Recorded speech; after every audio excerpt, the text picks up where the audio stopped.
Luis del Pino es Radio Libertad.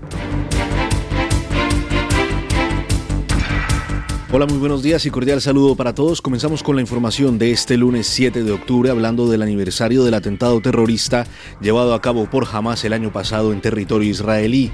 El ataque dejó 1.205 personas asesinadas a manos de Hamas y más de 250 rehenes capturados, entre los que se encuentran hombres y mujeres israelíes y extranjeros. Israel anunció este sábado que está en alerta máxima antes del aniversario del ataque terrorista. En las últimas horas se ha registrado el asesinato de una persona en un ataque con arma blanca llevado a cabo en Beersheba, en el sur de Israel. El atentado dejó a otras 10 personas heridas en la víspera del 7 de octubre. Por su parte, hoy, a partir de las 7:30 de la tarde en la Puerta del Sol en Madrid, está convocada una concentración para recordar a las víctimas de esta masacre, que es considerada como la mayor matanza de judíos desde la Segunda Guerra Mundial. Hace un año que se producía esa terrible masacre. Hace un año que terroristas armados entraban desde Gaza y mataban a más de 1.200 personas, secuestraban a varios centenares, violaban mujeres, decapitaban niños, quemaban vivas a familias después de atar juntos a sus miembros.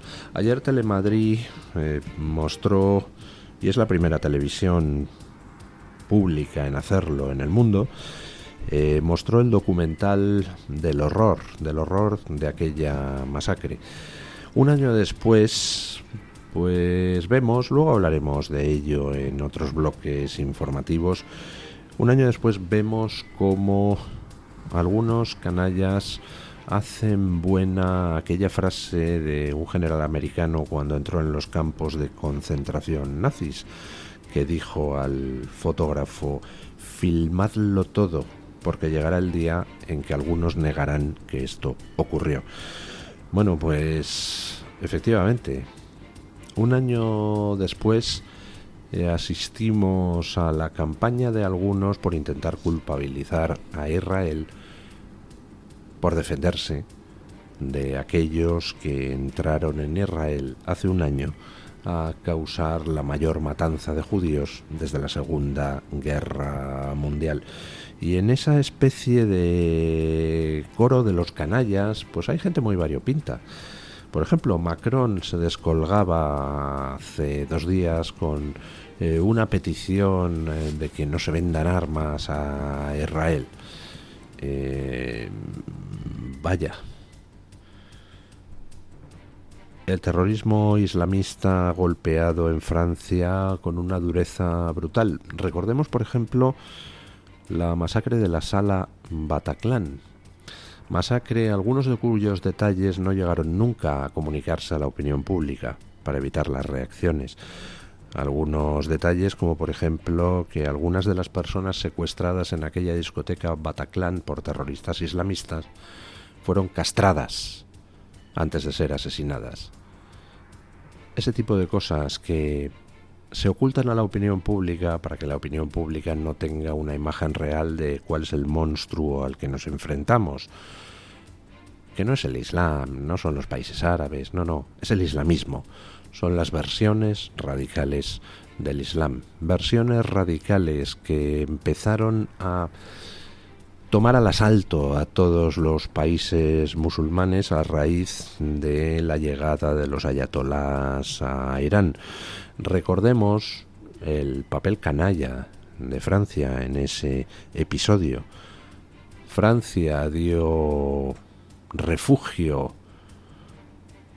al líder de los ayatolás iraníes y un avión francés fue el que le llevó hasta la capital de Irán tras la caída del Shah.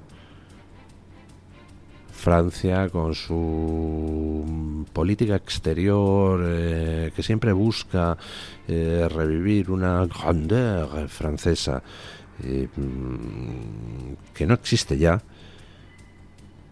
se ha comportado de forma tremendamente canalla en todo lo que se refiere a la situación en Oriente Medio y con Israel en particular. Y Macron pues no iba a ser una excepción, ¿verdad? El dinerito que Qatar invierte en Francia, varios miles de millones de dólares, quizá esté detrás de esa salida de pata de banco de Macron. Mira que hay días en el año, pero ha tenido que elegir 3 días antes de la conmemoración de la masacre del 7 de octubre para arremeter contra Israel. Pero Macron no está solo. Ahí tenemos al canalla de Borrell, capaz de hacerse eco inmediatamente de cualquier bulo que Hamás y los medios de comunicación antisemitas occidentales lanzan sobre Israel. Ahí tenemos a Pedro Sánchez, que dice que no puede reconocer a Edmundo González si no se pone de acuerdo la Unión Europea, pero sin embargo no ha tenido reparo en reconocer al inexistente Estado palestino al margen de lo que decida la Unión Europea. El antisemitismo en la izquierda progre y en alguna derecha progre y no progre, pues es extremado. Un antisemitismo que se dirige contra Israel porque Israel representa un símbolo de una civilización occidental que quieren destruir. Israel es un faro de occidentalidad dentro de una región que el fundamentalismo islámico ha tomado al asalto. Israel representa un modo de vida engarzado en nuestras tradiciones religiosas y filosóficas, que es el que está en el punto de mira de toda esta izquierda progre occidental, que desearía borrar de un plumazo todo aquello que en nuestra historia ha llevado a cosas gloriosas, como por ejemplo la Declaración de los Derechos Humanos, que no se entiende sin el cristianismo, no se entiende sin la Escuela de Salamanca, no se entiende sin esa tradición de respeto de la dignidad del individuo que la Iglesia Católica puso encima de la mesa y que, por cierto, le diferencia enormemente de otras religiones. Bueno, hoy se cumple el aniversario del 7 de octubre, luego les hablaremos de los actos que hay preparados de conmemoración y de algunos actos que algunos han protagonizado ayer para tratar de empañar este aniversario. Pero vamos a hablar de alguien cuya estrella empezó a declinar hace ya tiempo y que últimamente pues parece que se le está poniendo cara de banquillo. Hablamos de Ábalos. En España sigue saliendo a la luz más información relacionada con las comisiones cobradas por José Luis Ábalos por parte de terceras personas. Hoy el Español revela que la Guardia Civil habría identificado otro pago de 4.000 euros por parte del hermano de Koldo García, es decir, Joseba García, al exministro de Transportes José Luis Ábalos. Esta nueva transacción eleva a 50.000 euros el monto que hasta el momento la UCO ha identificado que recibió Ábalos por parte de su asesor Koldo García y de su familia. El pago habría sido realizado bajo el concepto de alquiler de julio y agosto. La fecha de esta transacción, julio del 2020, coincide con la de parte del dinero cobrado por la empresa Soluciones de Gestión de los contratos de las mascarillas adjudicados por el ministerio que dirigía José Luis Ábalos. Pues se le está poniendo cara de banquillo a José Luis Ábalos, porque lo que faltaba en todo esto era el ver si las comisiones habían parado en Koldo. Ya saben ustedes las informaciones sobre el patrimonio inmobiliario de Koldo, las comisiones que podría haber cobrado de la trama de las mascarillas. Lo que faltaba era ver si la cosa iba más allá, y resulta que sí, que va más allá. Según publica El Español, son ya 50.000 euros los pagos que se han detectado de Koldo o sus familiares hacia José Luis Ábalos, y alguno de ellos pues coincidiendo con contratos de las mascarillas. Evidentemente la justicia pues tiene que establecer la conexión con una razonable certeza, pero no parece que las cosas pinten bien para Ábalos. Ahora bien, Si alguien se piensa que la trama queda en Ábalos, pues evidentemente es enormemente ingenuo. Vamos a suponer que Ábalos efectivamente estuviera pringado, tan pringado y de manera tan cutre como para cobrar comisiones directamente por parte de familiares de Koldo. ¿Alguien se puede pensar que el Ministerio de Marlaska compró las mascarillas de Koldo porque sí? ¿Alguien se puede pensar que el Ministerio de Illa compró las mascarillas de Koldo porque sí? ¿Alguien se puede pensar que las comunidades autónomas Canaria y Balear compraron las mascarillas de Koldo porque sí? Evidentemente, alguien tuvo que autorizar todo eso. Y ya tenemos la declaración de un exalto cargo de Ábalos diciendo que Sánchez presidía la comisión interministerial donde se hablaban estos temas de las mascarillas. Y en cualquier caso, si no hubo orden directa de Sánchez, ¿había desconocimiento de Sánchez?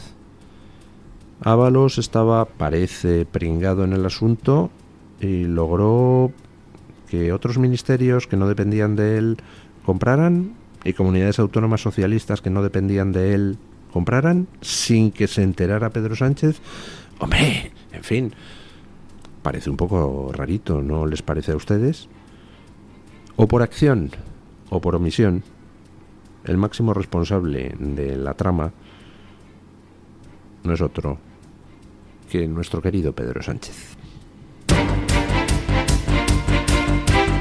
Y seguimos hablando de corrupción, ahora del caso Begoña Gómez. Según publica OK Diario, uno de los másteres de la mujer del presidente Pedro Sánchez solamente interesó a 35 alumnos en sus 4 años de cátedra. Se trata del máster de transformación social competitiva. La poca cantidad de alumnos llegó a representar un problema para la Universidad Complutense, teniendo en cuenta que nunca se llegó a cubrir el costo que representaba mantener el máster.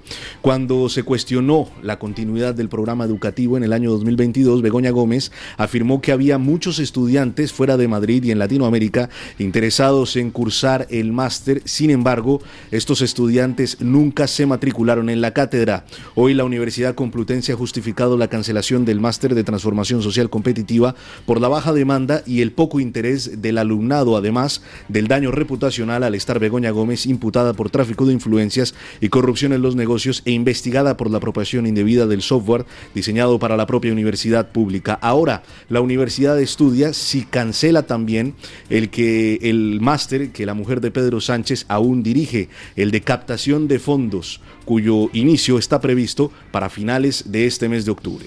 Hombre, chicos, no sé. Cancelar el máster de transformación social competitiva pues parecía obligado, pero ya el de captación de fondos, mantenerlo es una auténtica provocación. Porque por lo que está investigada en estos momentos Begoña Gómez es precisamente por captar fondos. Poner a Begoña Gómez a dar el máster en cuestión parece un innecesario desafío a la justicia y al creciente enfado de los españoles. Vale que nos roben, pero ya que encima se nos rían en la cara, es un poquillo, ¿cómo les diría yo? Hiriente. La Universidad Complutense tiene un problema, o más bien el rector de la Universidad Complutense, Goyeche, tiene un problema. Está imputado también en la causa y va a tener que explicar por qué se puso en marcha una cátedra para Begoña Gómez cuando tenía la titulación así más alta que tenía. Debía de ser un máster en confección de pirulís. No parece muy serio que la cátedra se le dé a alguien que no es ni siquiera licenciado. Es más, es un insulto a toda la gente en este país que se deja las pestañas opositando a determinadas cosas para ver cómo luego llega alguien y por ser la mujer del presidente le sueltan una cátedra por el mismísimo morrazo. Pero además de eso, pues hay toda una serie de gastos quizá difícilmente explicables, en el sentido de que ha estado Begoña Gómez usando recursos de la Complutense que, por lo que vamos sabiendo ahora, pues no se justificaban por las actividades de los correspondientes másteres. Vamos, de hecho tenía más profesores que alumnos. El máster es una cosa espectacular. Desde luego, como ratio pedagógica no está mal. 1 y pico profesores por alumno, algo aprenderá el alumno. Lo que no sé es si bueno o malo, teniendo en cuenta quién dirigía el asunto. Pero hay más cosas que tiene que explicar la Complutense, como por ejemplo todo el episodio del software. ¿Autorizó a la Complutense a registrar ese software a nombre de una empresa 100% propiedad de Begoña Gómez, siendo propiedad el software de la Complutense? Pues no sé, pero ya están tardando en sacar los contratos correspondientes, porque si no van a tener que explicar por qué consintieron semejante cosa. ¿Tuvieron conocimiento de la existencia del software? Porque si tuvieron conocimiento y no reclamaron la propiedad, pues hombre, quizá deba el rector explicarse con detalle. Bueno, y mientras tanto siguen saliendo datos de espías. Ríanse ustedes de John Le Carré. Teníamos a un espía español llamado Pablo González, que en realidad se llamaba Pavel Rutsov, y que era espía de Putin. Escuchen. Mucha atención a esta noticia porque siguen saliendo datos sobre las actividades de espionaje de Pablo González. Según la información que revela El Mundo, Pablo González se habría infiltrado como periodista en instalaciones militares ucranianas, también en la mayor central energética de Polonia, incluso en la boda de un oficial del ejército americano en la República de Georgia y hasta en una asamblea de la OTAN para reportar con detalle al servicio de inteligencia militar ruso.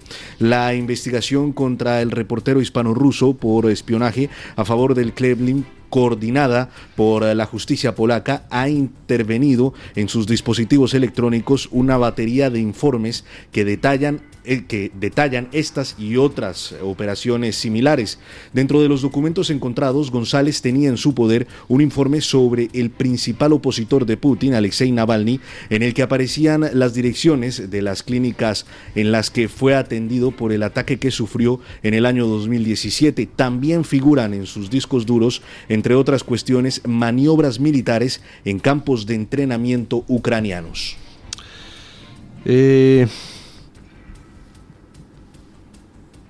Un español, hispano-ruso, se dedicaba a espiar, por ejemplo, a los opositores de Putin.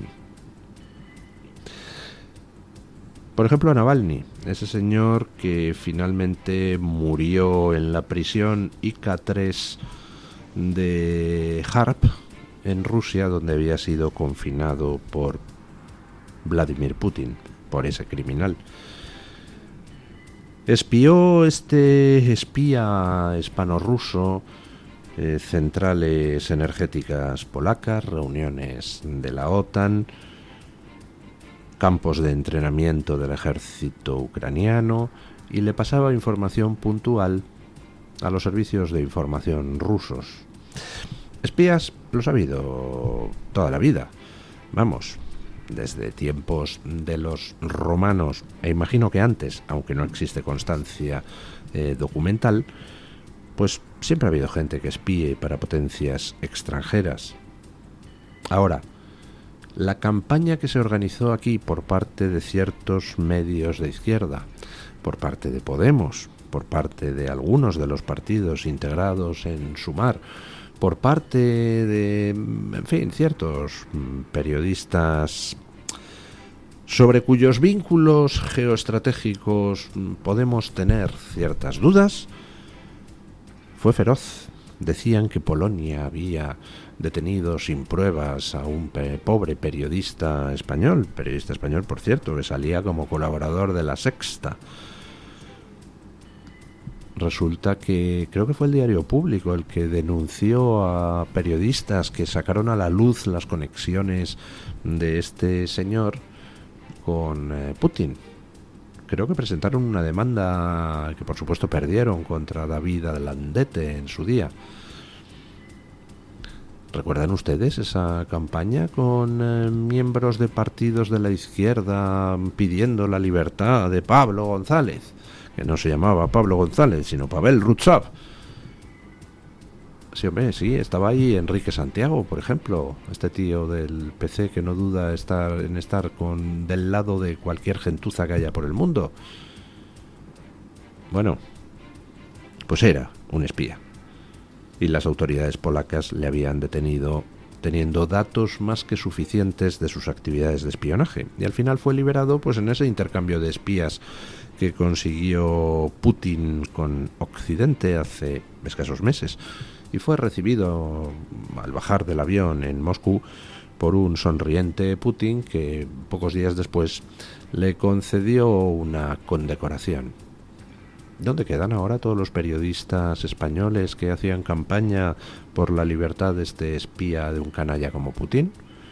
¿Dónde están los partidos políticos que hacían campaña por la libertad de este espía de Putin? Por supuesto, esos partidos políticos hacían campaña por la libertad de este espía de Putin porque ellos mismos son aliados de Putin. Aquí resulta que todo el mundo señala a Orbán, es amigo de Putin. Oiga, pues los que son espías de Putin son los otros. Los que tienen en el gobierno amigos de Putin son, por ejemplo, Pedro Sánchez. Los que vendían armas a Putin son, por ejemplo, el gobierno francés. Quienes cobraban de las energéticas de Putin, por ejemplo, pues son un ex primer ministro alemán, otro ex primer ministro francés, otro ex primer ministro noruego. Pero ya saben ustedes, la táctica del ladrón que sale corriendo del banco con el botín, señala a lo lejos y dice ¡al ladrón! ¡Al ladrón! En fin, pregunta, ¿las informaciones de este espía ruso Pablo González han conducido a la muerte de gente? Porque la información de espionaje es lo que tiene, que permite al que recibe la información llevar a cabo ciertas acciones. Bueno, mientras en Estados Unidos ayer volvió Trump a Butler, en Pensilvania, ese lugar donde le intentaron asesinar, el primero de los 2 intentos de asesinato que ha sufrido. Dejando aparte el gentío que acudió a ver en directo a Trump allí, más de 10 millones de personas vieron en vivo a través de las redes el mitin de Trump en Butler. Y volvemos a la información internacional contándoles que más de 10 millones de personas vieron en directo el mitin de Donald Trump en Butler, Pensilvania. El candidato republicano reunió a decenas de miles de personas en Pensilvania para finalmente poder terminar aquel rally que el 13 de julio se vio interrumpido por el intento de asesinato en su contra. Trump transmitió el evento en su cuenta de X, donde tuvo más de 10 millones de personas conectadas en directo escuchando su discurso. Incluso el mismo Elon Musk, quien estuvo presente en el meeting, se sorprendió por la cifra y lo compartió en su perfil de X. El magnate se animó también a subir al escenario para decir unas palabras en favor del candidato republicano. Bueno, pues impresionante mitin el de Trump ayer en Pensilvania, que ya saben ustedes que es uno de los estados clave. Tal como están las encuestas y las predicciones, el que gane en Pensilvania va a ganar casi con toda seguridad las elecciones presidenciales, porque están en un pañuelo los dos candidatos. Porque se hagan ustedes una idea de cuál es la situación, pues hace 4 años, a estas alturas de la campaña, Biden llevaba a Trump 4 puntos más de ventaja de los que lleva Kamala Harris. Hace 8 años, en 2016, Hillary Clinton, que al final terminó perdiendo las elecciones, le llevaba a Trump 1 punto más de ventaja de lo que en estos momentos lleva Kamala Harris. Con lo cual, dado que está en las encuestas por debajo de lo que estaba Hillary Clinton en 2016, pues parece que Kamala Harris no lo tiene muy bien para ganar las elecciones. En estos momentos los pronósticos de compromisarios en el colegio electoral favorecen a Trump, y por primera vez en un par de semanas Trump se ha vuelto a poner por delante en las predicciones de las casas de apuestas. Vamos a ver qué es lo que sucede el 5 de noviembre, pero sobre todo vamos a ver qué es lo que sucede de aquí al 5 de noviembre. Vamos a ver si no hay más sustos. Ya han intentado matar a Trump 2 veces. En ambas se ha echado la culpa a locos. Bueno, vamos a ver si no lo intentan una tercera vez. Vamos con doña Laura Fernández Cañas, periodista de OK Diario, para que nos cuente qué trae hoy OK Diario en portada. Buenos días, doña Laura. Muy buenos días a los oyentes de Radio Libertad. Les saludamos una semana más desde la redacción de OK Diario. Desde aquí les vamos a pedir que estén muy atentos a las portadas de OK Diario. Como la pasada, seguiremos desvelándoles secretos de la Casa Real, desvelándoles más audios inéditos que verán la luz en nuestras portadas de esta semana. Arrancamos con el rey Juan Carlos I confirmándole a Bárbara Rey su no relación con la reina Sofía, asegurándole que vivía en otra parte de la casa y que entonces hacía 15 días que no cenaban juntos, ya que la reina Sofía se encerraba en su cuarto. También conoceréis las excusas de Juan Carlos I para no conseguirle un trabajo a la vedette. Le decía que no tenía una varita mágica. Ya lo saben, no se lo pueden perder. Les esperamos en OK Diario. Muchísimas gracias, doña Laura.